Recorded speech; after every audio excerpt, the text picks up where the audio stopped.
All right, it's your boy Mullah. This week at that five, I'm back with another one.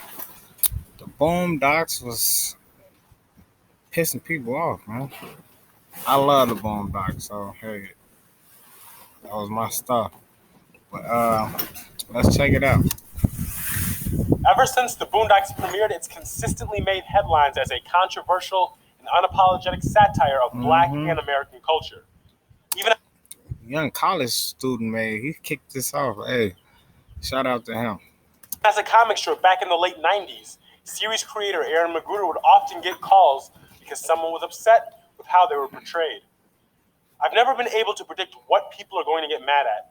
I've tried and I've always been surprised. The comic strip was banned in several magazines and even suspended on some occasions for its content. The television show would get a similar response, as some episodes never aired because how they depicted real-life people. Ronald Reagan, Condoleezza Rice, George Bush, and Cuba Gooding Jr. have all been made fun of in the strip. The tradition of offending others was continued when the show debuted in November 2005. Al Sharpton famously criticized it for its Martin Luther King episode. The Boondocks has never shied away from being provocative, making fun of pop culture and current events. No matter how offensive, the show has always contained a social critique based on the way we think and behave. Whether or not you're a fan of the Boondocks, the content has always created a discussion, and it's never been offensive for no reason. It's always had a purpose. Here are some of the times the Boondocks roasted real-life situations and people. The trial of R. Kelly was intended to be the first episode of the series.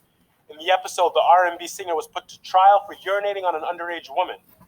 Riley was in support of R. Kelly because he was a fan of the music, and he wasn't alone either. Many characters in the episode didn't want to see him go to jail. Huey, on the other hand, didn't see it that way. The episode was in reference to a video that surfaced in February 2002, allegedly showing him having sex and urinating on a teenage girl. Kelly was indicted in Chicago on 21 accounts of child pornography. When police searched Kelly's home, multiple photos, video cameras, and adult tapes were found. However, the evidence was thrown out due to it being obtained illegally. When Kelly was found not guilty in the episode, the courtroom cheered as Kelly himself performed a concert for all who attended. But Huey Freeman wasn't having it. What the hell is wrong with you people? Every famous nigga that gets arrested is not Nelson Mandela. You a fan of R. Kelly? You want to help R. Kelly? Get some counseling for R. Kelly. Introduce him to some older women. Hide his camcorder. But don't pretend the man is a hero. Yes, the government conspires to put a lot of innocent black men in jail on fallacious charges. But R. Kelly is not one of those men. The second season episode, The Story of Gangstalicious Part 2, aired in 2008, and it shows the fictional rapper dropping a new clothing line. The line consists of a crop top, a skirt, and a purse. The Boondocks would commentate on masculinity and homophobia in hip-hop. This is something that we see today because rappers like Young Thug and Jaden Smith have all been seen wearing clothes very similar to the clothing line by Gangstalicious. Yeah. It might be a stretch to say that Aaron McGruder saw how hip-hop was changing, but who could predict that he would hit the nail right on the head? On the head. In the episode, Riley would also convince some other rappers to help remix the song Homies Over Hoes. Homies over hoes. Homies over hoes. Unlike Riley, Huey immediately knew that a song about staying loyal to your boys instead of your woman was kind of gay. The concept of the song sounds similar to Future's lyrics in the 2020 song Life is Good. I ride for my niggas, I lie to my bitch. One of two episodes that never aired in the United States was The Hunger Strike. The episode roasted BET and made fun of several executives at the network, including Deborah L. Lee, who was CEO, and Reginald Hudlin, BET's president. Interestingly enough, Hudlin is credited as an executive producer on the Boondocks, although he's had no involvement in the show since the original pilot.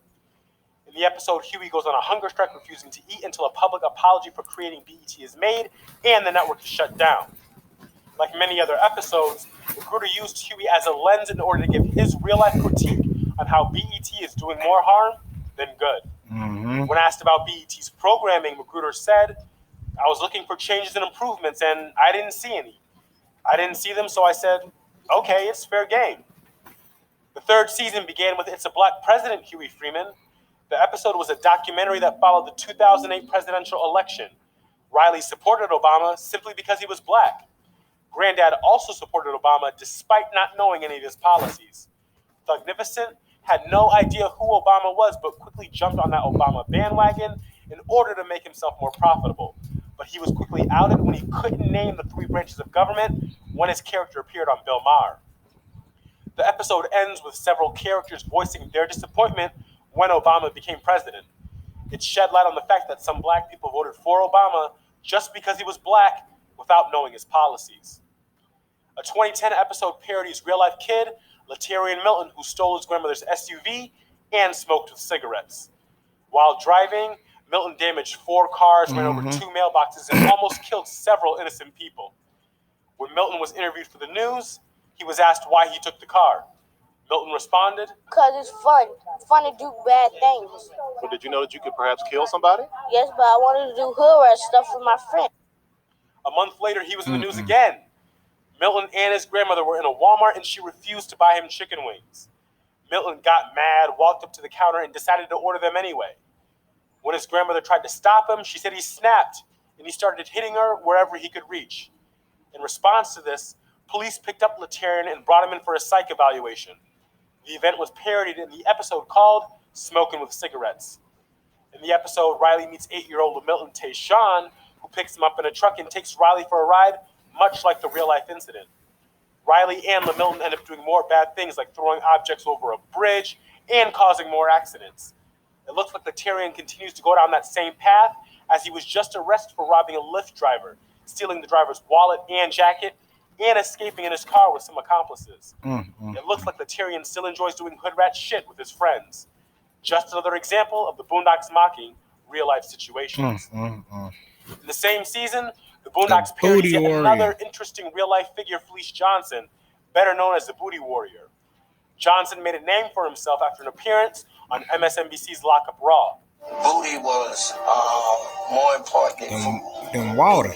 A man's butt. In the interview, Johnson made it known that he had no shame in his game in the pursuit of other inmates. Johnson was originally sent to jail for armed robbery on July 26, 1979 at the Kentucky State Penitentiary. His original sentence was 10 years. In 1987, Johnson picked up additional charges of endangerment and first-degree assault, which added 18 years onto his sentence. In October 1990, he was charged with assault on a corrections officer 4 times, which extended his sentence an additional 20 years. Between 1981 and 2013, Johnson was up for parole 13 times, but he was deferred by prison officials for his behavior while incarcerated. Johnson was released from prison in September 2015. Prison records show that he raped over 157 men during this time. Man. A Date with the Booty Warrior aired in the 3rd season of the Boondocks, and the episode followed Huey and Riley going to prison as a part of a Scared Straight program.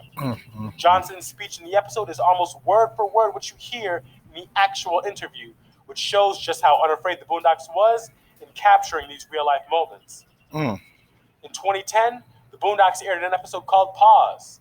In the episode, Granddaddy gets casted in a play by Winston Jerome, who was a direct send-up of Tyler Perry. Winston Jerome's most famous character is Ma Dukes, which is just Winston in drag. Granddad spends weeks rehearsing for the play, being forced to stay inside a compound and unable to see Huey and Riley. It's quickly discovered that Winston Jerome is using the play as a gay cult. Tyler Perry's devoted fan base and repetitive scripts are roasted. Magruder made very little effort to disguise who he was making fun of. Pause was one of 4 episodes banned from Adult Swim. Rumor has it is because Turner Broadcasting owns both Adult Swim and TBS, which aired House of Pain and Meet the Browns at the time. Perry called in and threatened to rethink his relationship with the company. The episode hasn't aired since and isn't available on any streaming services either. And who could forget how viral the Popeyes chicken sandwich went in the summer of 2019? Lines were out the doors at every Popeyes, fights broke out, and someone was actually killed while waiting in line for the sandwich.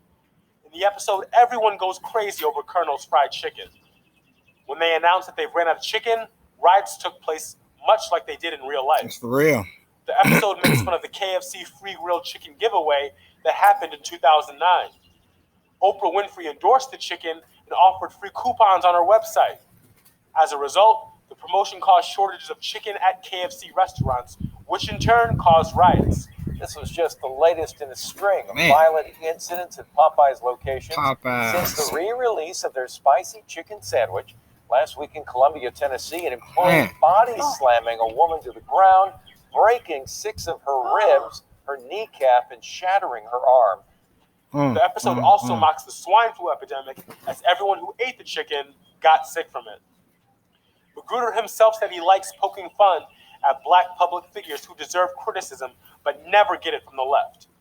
I can hit those people and it actually stings them because they've never been hit from that side before. No one is safe when it comes to the Boondocks commentating on what's happening to the world around us. And the fact that the show doesn't hold back is one of the reasons why we love it so much. Stay up to date with the latest news and comments. Well, that's Liddy right there, man. All these predictions, man. Let's see what else I can dig up, man. It's your boy Mullah this week at that 5, and I'll be back with another one. I'm out of here.